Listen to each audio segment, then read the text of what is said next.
Okay, so we're on chapter 42, right? We had, 41. Oh yeah, that's right, didn't we have a bit of 41? yes, question 3 was left. Alright, so remember how old Joseph was when he became the leader in Egypt? 30. 30 years old. What do you think about that? 30 years old and he's like the second in command of Egypt. Little young. Yo, a bit young, right? Kind of makes me feel ashamed. I'm turning in 28 in like 2 months. And, well, I'm not the leader of anything yet, right? Not that I'll ever be. Yeah, I was just gonna say. You're a leader of St. Peter. I'm not the leader. People look up to you. Yeah, well, I'm a leader, I suppose. Yeah, thank you for that. But, I feel old because all the pastors will be like 3 years younger than me when I, graduate from the seminary. 3-4 years younger than me, but it is what it is, right? But 30 years old. You have any thoughts about that? He's a bit young. What does this tell you about God's power to work in hearts and minds? Well, he has all kinds of power to do things, whether we think it's time or not. And he certainly moved things along for Joseph in surprising ways. He did kind of this fits and starts. He's a kid and he gets thrown in the pit and he gets sold as a slave and he gets a good position with the captain of the guard.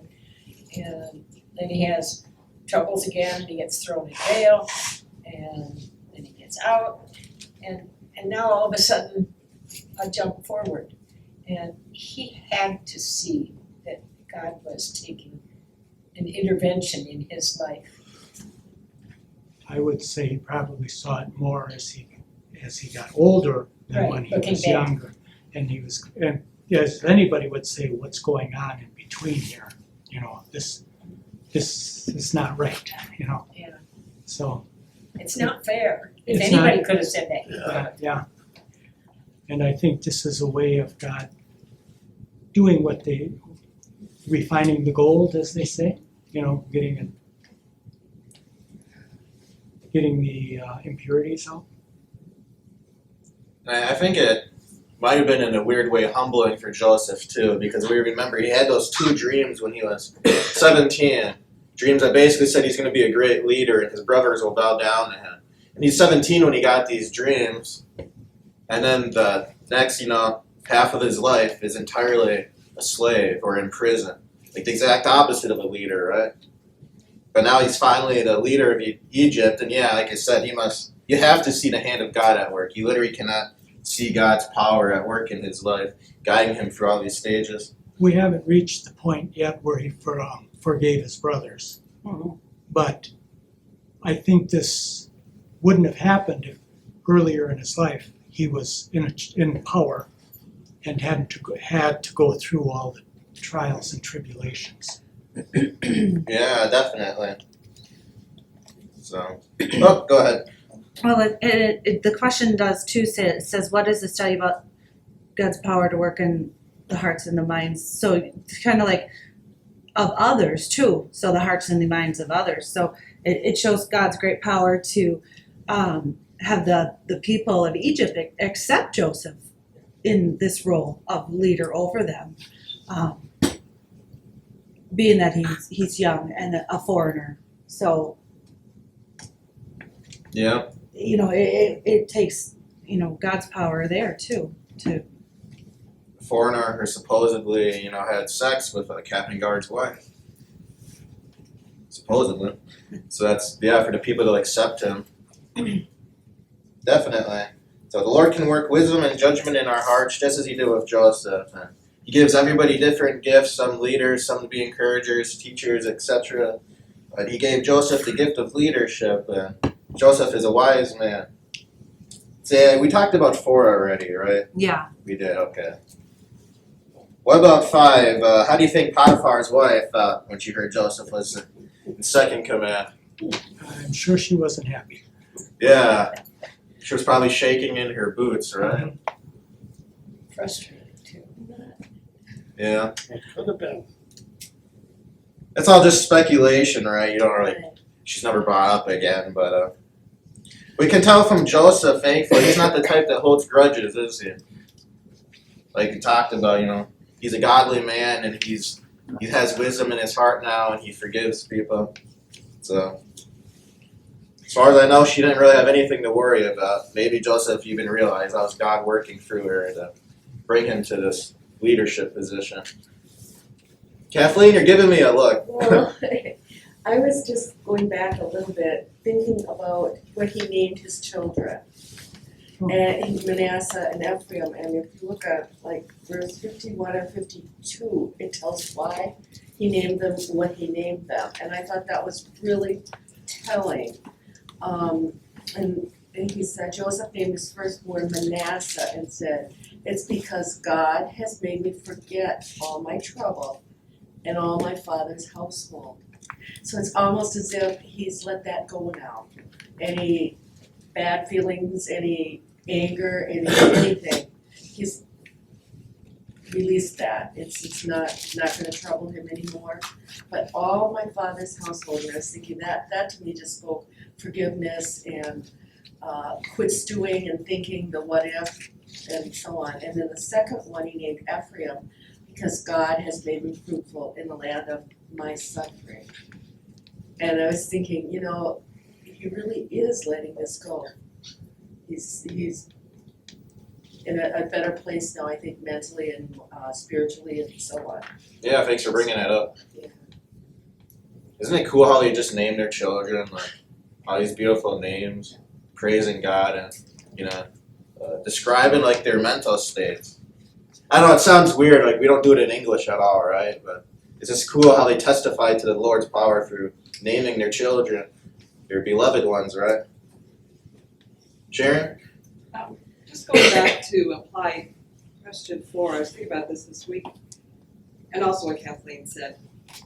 I mean, God's hand was really on Joseph, really strong on Joseph to keep him in his faith and his convictions of the Lord, because he's in a land that he has no other fellowship.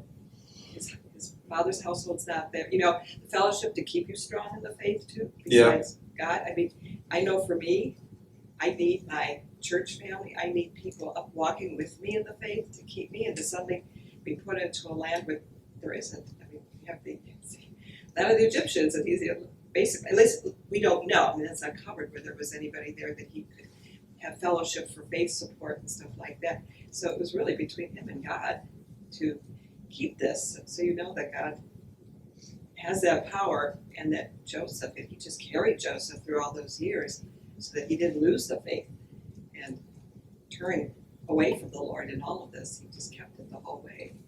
Yeah, definitely. Yeah, thanks for that.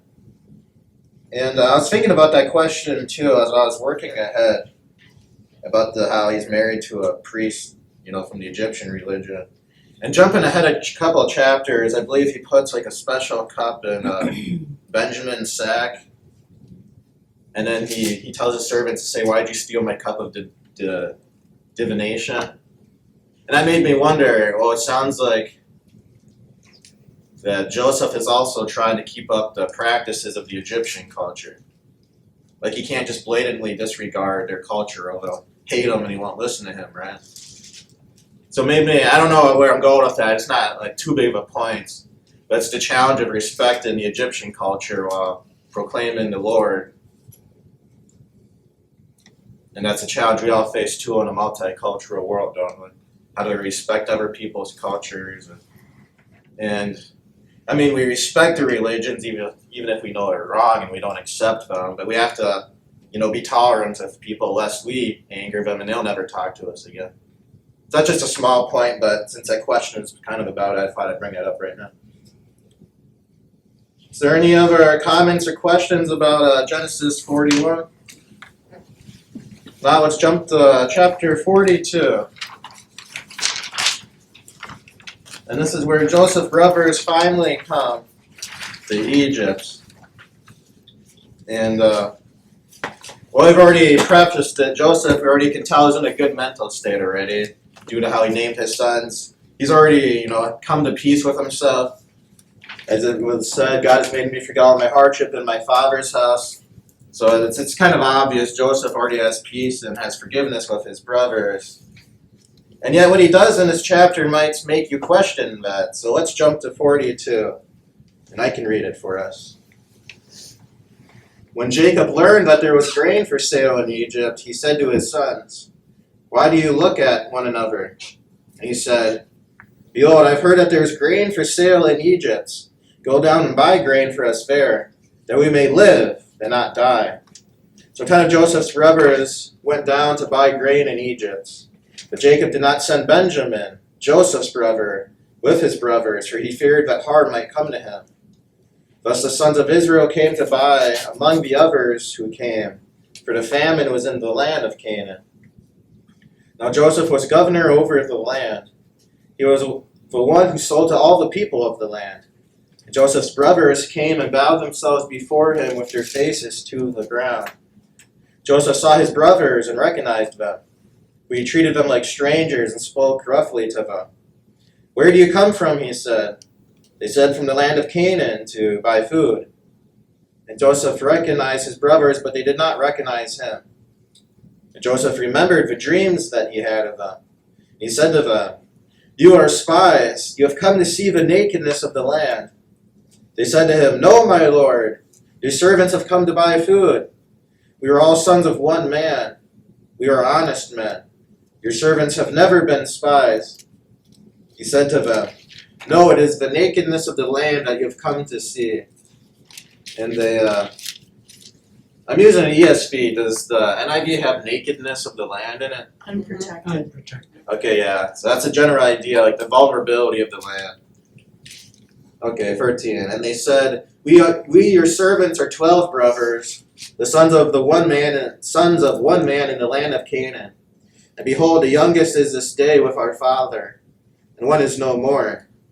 But Joseph said to them, "It is as I said to you, you are spies.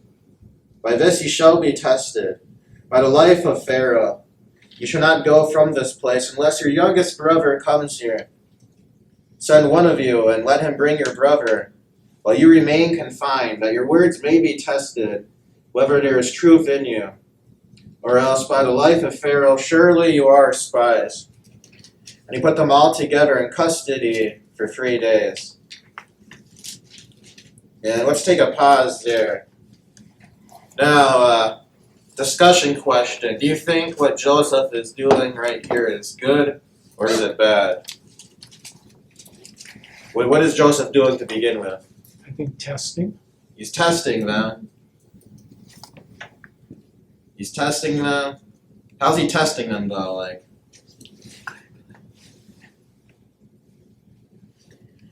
Well,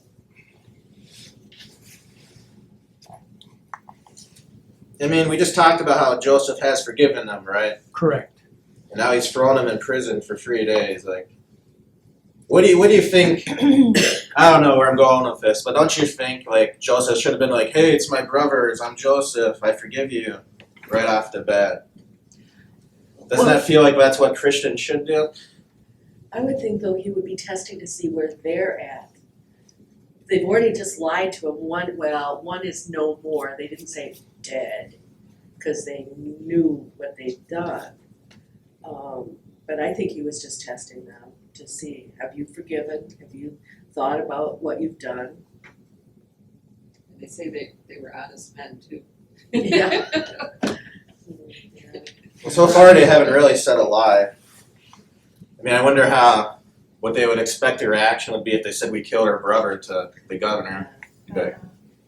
Well, wasn't the dream that they all bowed down? So without the last one there, it doesn't fulfill the dream That's a good point. or the prophecy or whatever. So kind of need.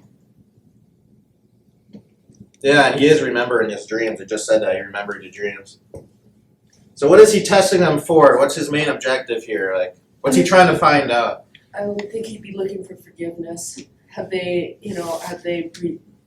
forgiven themselves? Have they forgiven Joseph for all of the maybe regret for all of the bickering and fighting and quarreling? I mean, their life must have been nasty from day in and day out, day after day after day, with all of the bickering and constant stress. And he probably wants to see if they're still in that place.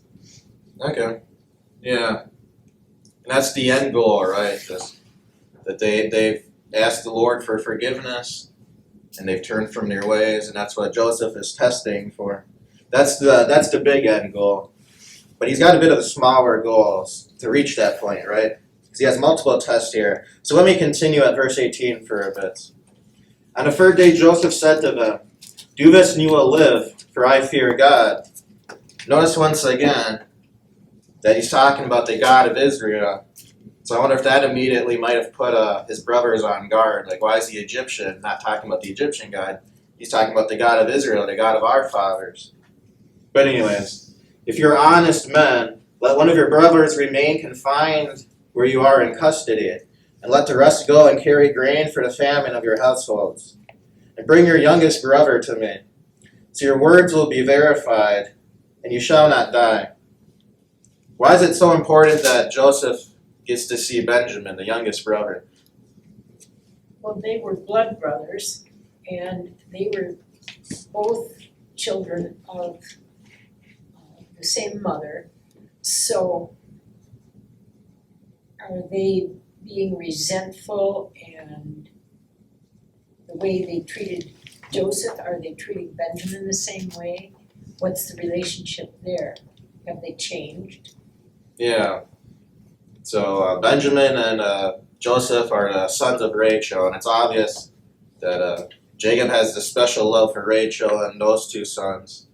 So he's wondering if his brothers have truly changed, then Benjamin would be fine. But if the brothers didn't change, they'd probably attack and kill Benjamin, just like they attacked Joseph and tried to kill him. And it doesn't help that Benjamin's not with them, right? So does he know if they're lying or not? Who knows? Who knows what's wrong with Benjamin? He's not with them, so he has no proof they've changed, right? So small term goal here. Big term goal is forgiveness. See if they have asked for forgiveness and changed their ways. Test number 1 is to see if Benjamin is all right. And let's see, what verse did I stop at here? Sorry. 21. 21, okay. Then they said to one another, "In truth, we are guilty concerning our brother, in that we saw the distress of his soul when he begged us, and we did not listen. That is why this distress has come upon us." And Reuben answered them, "Did I not tell you not to sin against the boy? But you did not listen, so now there comes a reckoning for his blood." They did not know that Joseph understood them, for there was an interpreter between them. Then he turned away from them and wept. And he returned to them and spoke to them. And he took Simeon from them and bound them before their eyes. And Joseph gave orders to fill their bags with grain, and to replace every man's money in his sack, and to give them provisions for the journey. This was done for them. You really see how kind of sly Joseph is here, right? Pretending to be this Egyptian that he doesn't know his brothers. He can speak the language his brothers speak, Hebrew, but he has an interpreter to keep up the facade that he's an Egyptian. And then he can even eavesdrop on them now because he actually secretly does know their language. So Joseph is being a bit sly here. But then they continue. Then they loaded their donkeys with their grain and departed. And as one of them opened his sack to give his donkey fodder at the lodging place, he saw his money in the mouth of his sack. He said to his brothers, "My money has been put back. Here it is in the mouth of my sack." At this their hearts failed them, and they turned trembling to one another, saying, "What is this God has done for us?" So let's see, pause there. Why do you think Joseph put the money back in their sack for the food they bought? I think there's a couple ways you can go with this one.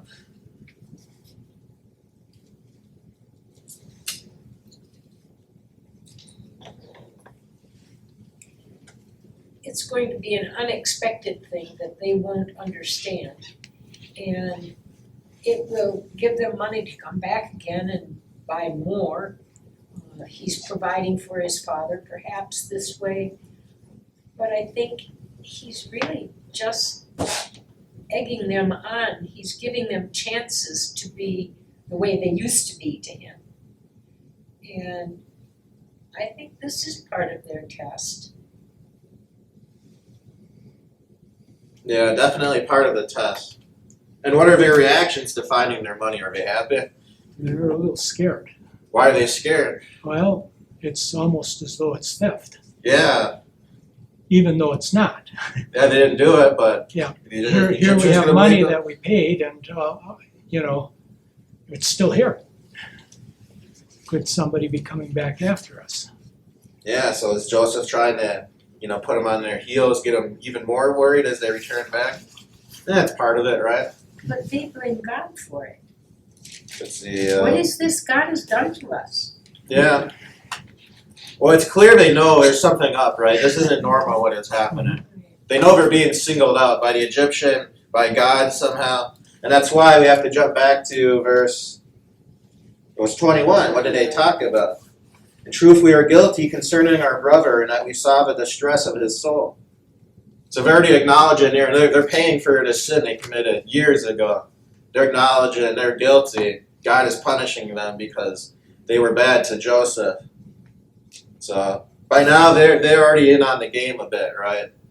They don't know that Joseph is the Egyptian, but they know there's something miraculous going on here, that God is playing a game with them, that they're being tested and punished. How it ends, they're not sure yet, but something special is going on, right? So he put the money in their sacks to put them on edge, also to provide for them that they can come back and buy more food. Part of the test might be to see if they bring the money back the second time, right? That can be part of the test. There's also another reason that might be a bit vague why Joseph put the money back into the bag. We think of it one more reason, maybe. I wrote down you don't charge family for food. Yeah, that's what I was kind of going for. So he wasn't only being kind, but I believe he also recognized this is the Holy Family God is watching over. So who am I to take money from? God's chosen family, chosen people. So he was also, giving their money back, honoring God that way. That's not spelled out for us, but I believe that's part of it as well.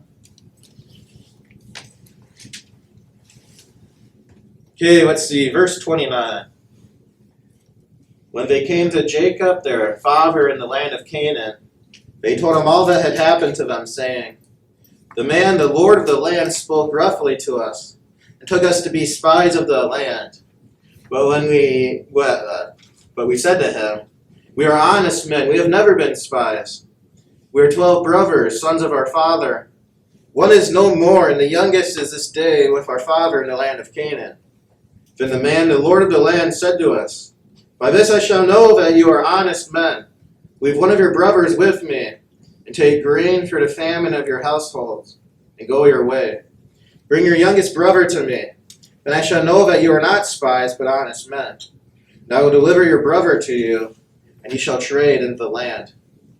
As they emptied their sacks, behold, every man's bundle of money was in his sack. And when they saw their father, and when they and their father saw their bundles of money, they were afraid. Jacob, their father, said to them, 'You have bereaved me of my children. Joseph is no more, and Simeon is no more. And now you would take Benjamin. All this has come against me.' Then Reuben said to his father, 'Kill my 2 sons if I do not bring him back to you.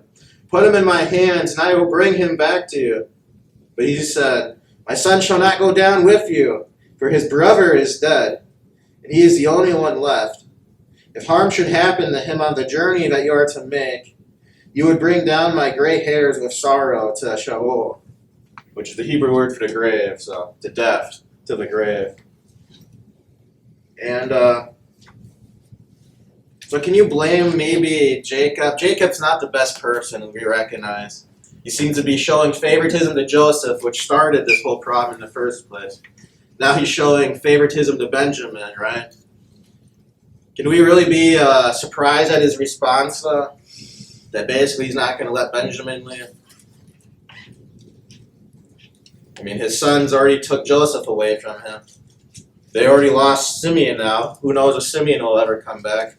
Now they want to take Benjamin, his special son, away from him.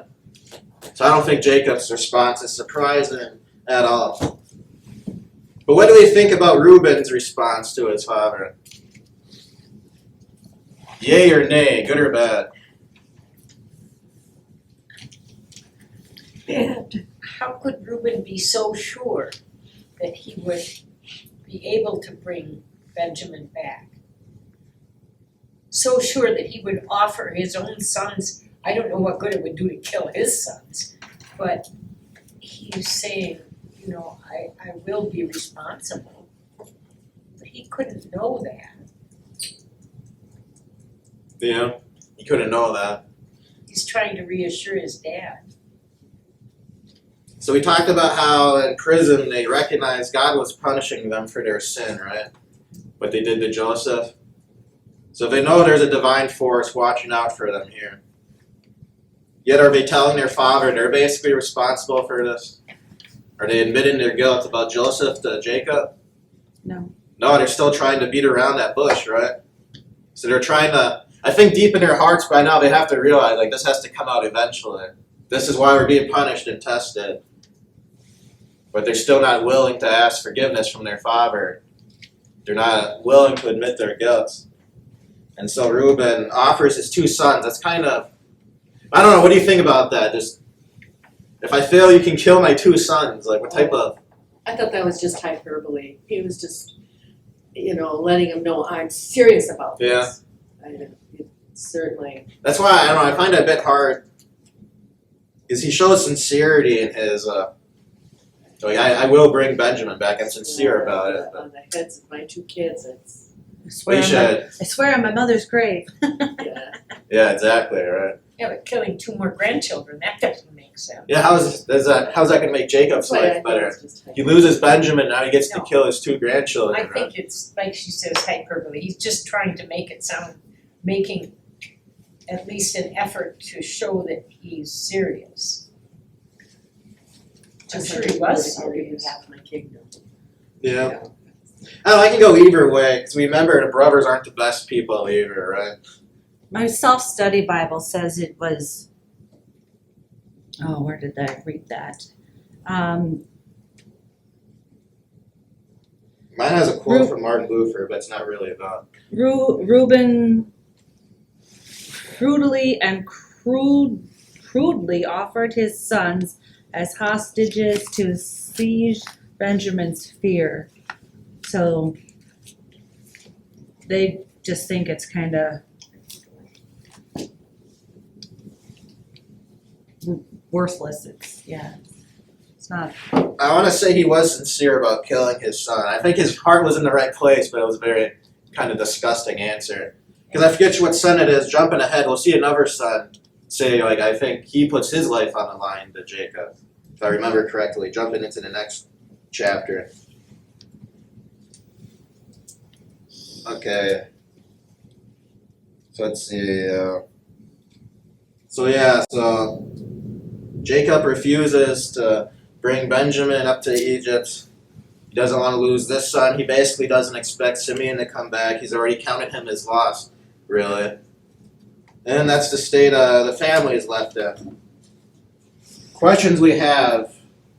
Well, we already talked about 1 and 2, haven't we? And 3, really. Do we have any more questions about this chapter, or did we get the setup good? Did we explain it already? Any lingering questions or discussion points?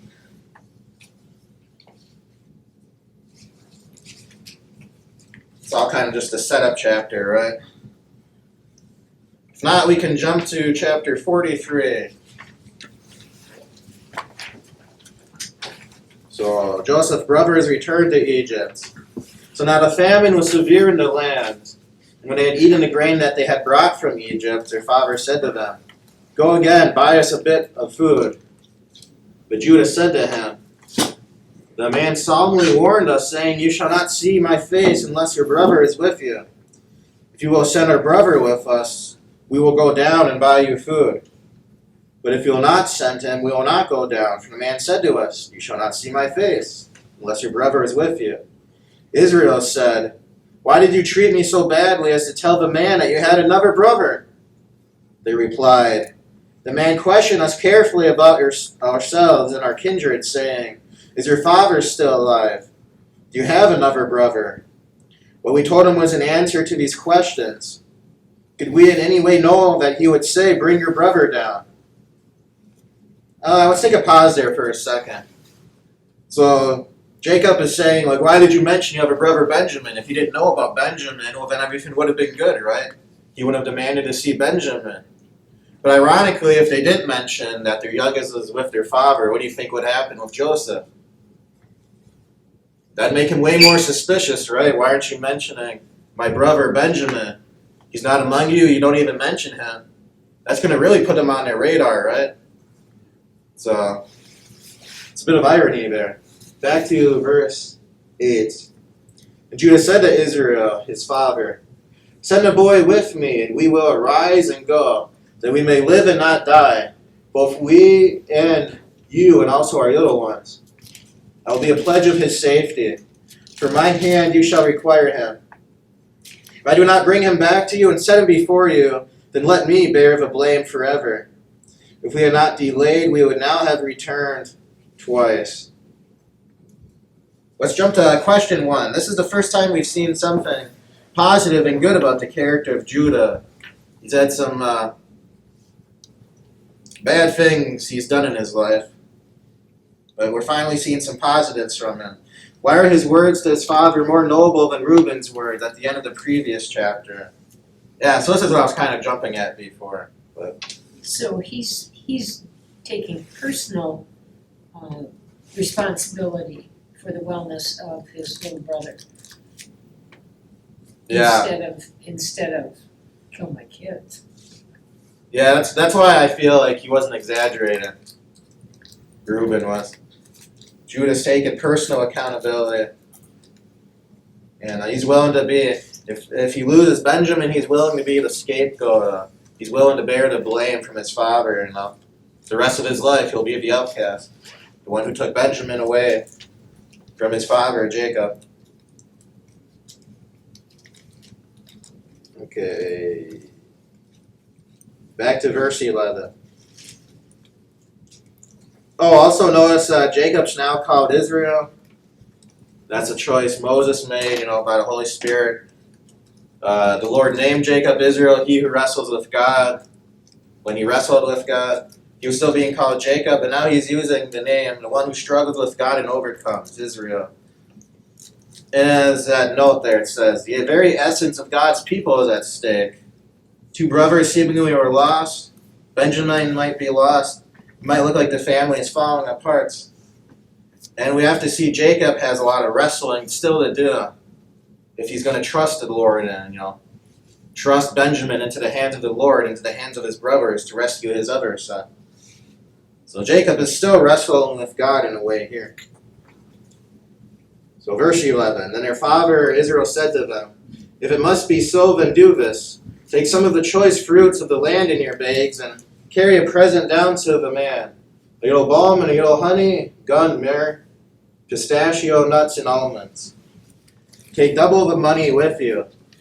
Carry back with you the money that was returned in the mouth of your sacks. Perhaps it was an oversight. Take also your brother and arise and go to the man. May God Almighty grant you mercy before the man, and may he send back your older brother and Benjamin. As for me, if I am bereaved of my children, I am bereaved. So the men took this present and took double the money with them, and Benjamin. Boaz arose and went down to Egypt and stood before Joseph. When Joseph saw Benjamin with them, he said to the steward of his house, Bring the men into the house and slaughter an animal and make ready, for the men are to dine with me at noon. The man did as Joseph told him and brought the men to Joseph's house. And the men were afraid because they were brought into Joseph's house, and they said, It is because of the money which was replaced in our sacks the first time that we are brought in, so that he may assault us and fall upon us to make us servants and seize our donkeys. So they went up to the steward of Joseph's house and spoke with him at the door of the house and said, O my lord, that we came down the first time to buy food, And when we came down to the lodging place, we opened our sacks, and there was each man's money in the mouth of his sack, our money in full weight. So we have brought it again with us, and we have brought other money down with us to buy food. We do not know who put our money in our sacks. He replied, Peace to you, do not be afraid. Your God and the God of your father has put treasure in your sacks for you. I received your money. Then he brought Simeon out to them. And when the man had brought the men into Joseph's house and given them water, and they had washed their feet, and we had given their donkeys fodder, they prepared the present for Joseph's coming at noon, for they heard that they should eat bread there. So let's take a pause there. Question number 2. Joseph invited the brothers to his home. They thought he was going to punish them for the silver. However, Joseph's steward put them to rest. From these verses, do you think that the steward was a believer? Yes. Yeah, it's a bit hard not to see that, right? Especially when you give an answer like, your God, the God of your father, has put the treasure in your sacks for you. So, it's kind of interesting. Imagine how terrified the brothers must have been. We have to go to the Egyptian governor's house now, right? It's like when a kid gets sent to the principal office. Uh-oh, that ain't good, right? This ain't good. But they're being treated respectfully, nicely. Joseph's steward is telling them, don't worry. And they give a good answer for why they have the money, right? I think, I don't know how long it takes to get to Egypt from Israel, but it seems like they were gone for a decent amount of time, right? Mm-hmm. Since their father didn't want to give Benjamin up. It seems like they were to the point where they were going to die from starvation, and they're like, Dad, give us Benjamin, because if we don't go to Egypt, we're all going to die anyways. Right, it isn't just them, it's their children and their flocks and Wives, children, the whole everybody, right? community. Their wives, their kids, their flocks. That's how they pressured Jacob a bit. Like even if you lose your one son, you're going to lose Benjamin anyways, because we're all going to die from starvation. So, but Naomi, I saw your hand up. I have a note from a previous Bible class that the trip was over 300 miles and it would take weeks, is what I have written. Yeah, so plus they have their pack animals, so they're going to be carrying a lot of stuff back, so it takes a while. And so anyways, with all this time passed, do you think maybe they wouldn't just even mention the money? Maybe they forgot about it. Maybe they weren't paying attention, right? If we don't bring up the fact they had money in our sacks when they left, well, It shows that weighed heavy on their hearts. yeah. It showed it weighed heavy on their hearts. And as they are ones who confessed to it, they weren't asked about it. They confessed to Joseph's steward that they had money in their sacks. That was to the Egyptians when they came back. So they're the ones that already confessed their sin. So that's already showing that, yeah, the guilt is heavy upon them and they do want to atone for their sins. So that test they passed, right? Verse 26, let's continue to the end here. When Joseph came home, they brought into the house to him the present they had with them, and bowed down to him to the ground. And he inquired about their welfare and said, Is your father well? The old man of whom you spoke, is he still alive? They said, Your servant our father is well, he is still alive. And they bowed their heads and prostrated themselves. And he lifted up his eyes and saw his brother Benjamin, his mother's son, and said, Is this your youngest brother of whom you spoke to me? God be gracious to you, my son. Then Joseph hurried out, for his compassion grew warm for his brother. And he sought a place to weep. And he entered his chamber and wept there. Then he washed his face and came out, and, controlling himself, he said, Serve the food. They served him by himself, and them by themselves, and the Egyptians who ate with him by themselves, because the Egyptians could not eat with the Hebrews, for that is an abomination to the Egyptians. And they sat before him the firstborn according to his birthright, and the youngest according to his youth. And the men looked at one another in amazement. Portions were taken to them from Joseph's table, but Benjamin's portion was 5 times as much as any of theirs, and they drank and were merry with him. Why do you think they were amazed by their seating position? That Joseph knew which order they were supposed to be seated. Yeah, they were seated from oldest to youngest, right? How could anybody possibly know that? Once again, it's obvious God is at work in here, and they still don't realize Joseph is the Egyptian. So they know so much by now. There's something special going on here. And how do you think they felt when this Egyptian governor said to Benjamin, "God be gracious to you, my son"? How do you think they felt?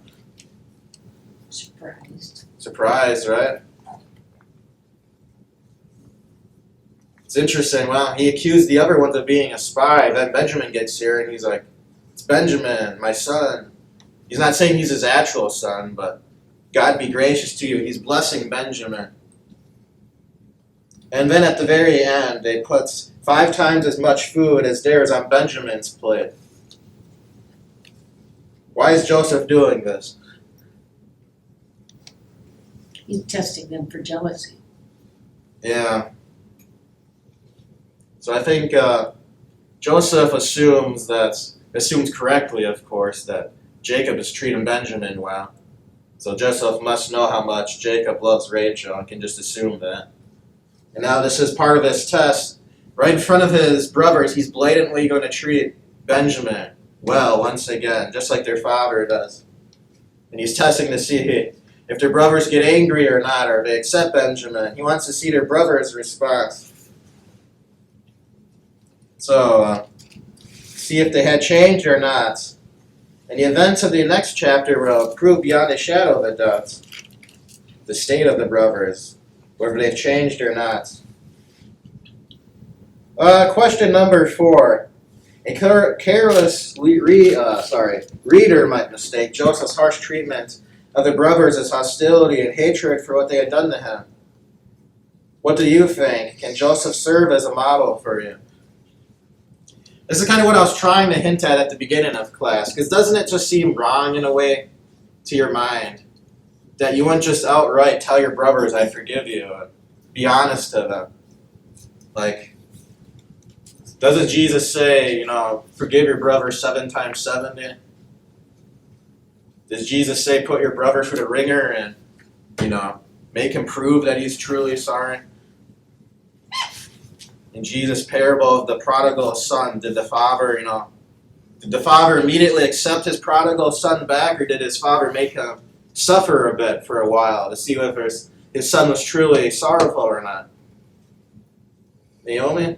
Could it be that he had to prepare his brothers to receive forgiveness? Yeah. Yeah, that is what he's doing. He is preparing for them. And I think we can see they still are not willing to admit to their father of their guilt, right? They know what they've done is wrong. They know they're guilty in God's eyes. They still cannot bring themselves to tell their father what they have done. And that's pretty much the ultimate goal. How can the family really come back together if they can't tell their father their wicked sins and that they're sorry for their sins? But at the same time, as Christians in the New Testament, Christians alive today, should we have tough love for people like Joseph is doing? This isn't really a question in our sheet or anything. This is kind of just coming out of my mind here.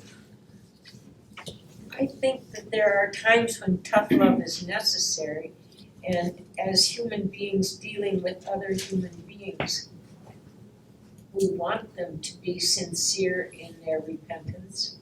We want them to understand that what they've done has hurt other people.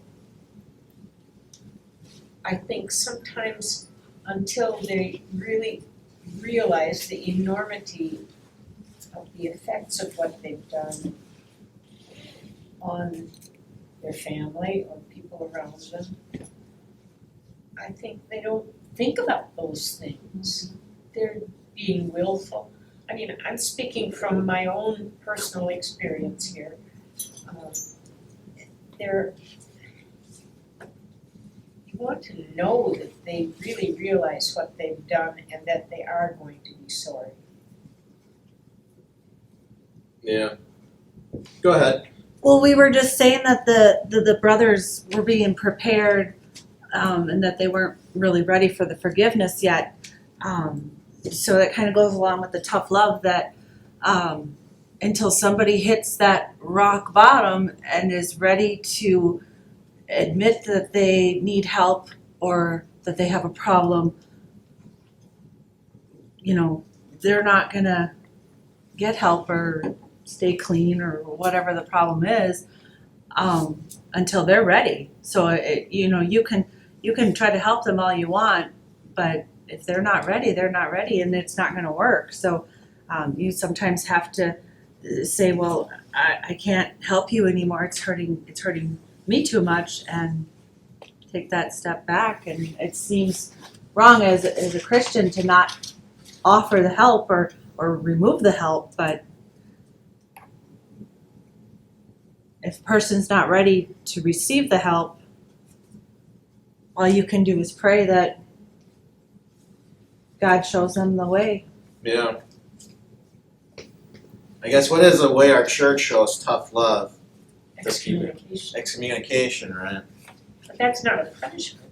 That's trying to bring them to view the reality of what they've done Yeah. and the consequences of continuing in their own way. And in the same way as what Joseph is doing to his brothers a punishment, no, it's the same thing, right? Showing them the errors of their way that they can come to a right place with God. And so the guiding principle is the end goal. The end goal is forgiveness. If the end goal is not forgiveness, there is a big problem here, isn't there? If Joseph didn't want them to receive forgiveness from God and come back to join their family as a happy family again, he would just be punishing them despite them, wouldn't he? But we know from the very beginning that was not his goal. And that's the same way with excommunication. When we have church discipline, it has to be because we love the person. We want them to receive forgiveness, to come back to God. If we excommunicate or discipline anybody for any other reason, shame on us. We're sinners, and we're letting our emotions, our hatred, our anger, guide us. And I know it's very, Easy to do because we're sinners. yeah, it's very easy to do, isn't it? And I'm not an expert on church discipline. Once again, that's not falls under the vicar as a job duty, thankfully. But Naomi, I saw your hand up for a bit there. Oh, great. Years ago, we had a class with Pastor Davidson, and he was teaching us that confession comes before absolution. So I told him a story. When I was out for recess duty, one student was causing a lot of trouble. So I sent him in to the office and I said, I'm going to come down and talk with you. And when I did, I said, you know what I'm going to do? And I was known for consequences. He said, no. I said, I'm going to forgive you. And so I asked Pastor Davidson, was that wrong? That I should have had the boy tell what he had done wrong first? He said, yeah, that would have been better for him. To tell him that he was forgiven? Or Yeah, To ask what he'd done wrong first before she forgave him. yeah. Oh, okay. Well, life isn't easy, right? So. Yeah. And I think a lot of the times when people tell me I'm sorry, usually I'm not too minded when they wrong me. So I say don't worry about it. Well, I realize I probably shouldn't say that because clearly they're worried about it and they feel guilty. So I'm trying to take away my default response and saying don't worry about it when somebody says sorry to me. Instead, say you are forgiven. I forgive you. Right. Yeah. So. But once again, tough love isn't easy, and maybe we have people in our family who maybe they're alcoholics. Maybe you hear stories of like your children are addicted to drugs, cocaine, and they keep asking for money. That money goes to drugs or other things that help, fuel their life of sin. And then they're like, well, I'm sorry, I'll join rehab. I'm sorry, forgive me, right? And then the father, the mother, the family helps them out, and then they get out of rehab and they go back into a life of sin. And you wonder, are they truly sorry? And how do you show tough love, or do you just instantly forgive them? What if the prodigal son in Jesus' parable, as soon as the father forgave him and had him a feast, he went wild with his money again and went on to lead another life of sin? It's all hypothetical, of course. Truth is, we're sinners and we'll be sinning our entire lives, and it's a struggle our entire lives how to forgive each other, how to discipline each other, how to show each other tough love. But the guiding principle is that it is out of love, not out of hatred, not out of anger. It's because we want to better ourselves. We want to bring people back to God. That is why we struggle with all these things, and hopefully in a God-pleasing manner. As our question says, any harshness Joseph showed was only a tool in his ultimate plan of reconciling the brothers to himself.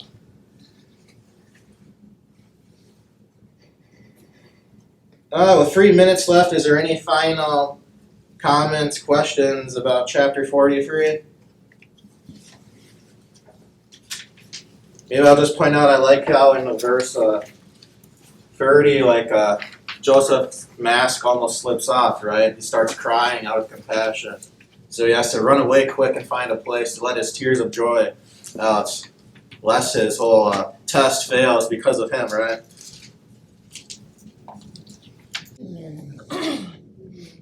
Praise God from whom all blessings flow. Praise Him, all creatures here below. Praise Him above, ye heavenly hosts. Praise Father, Son, and Holy Ghost.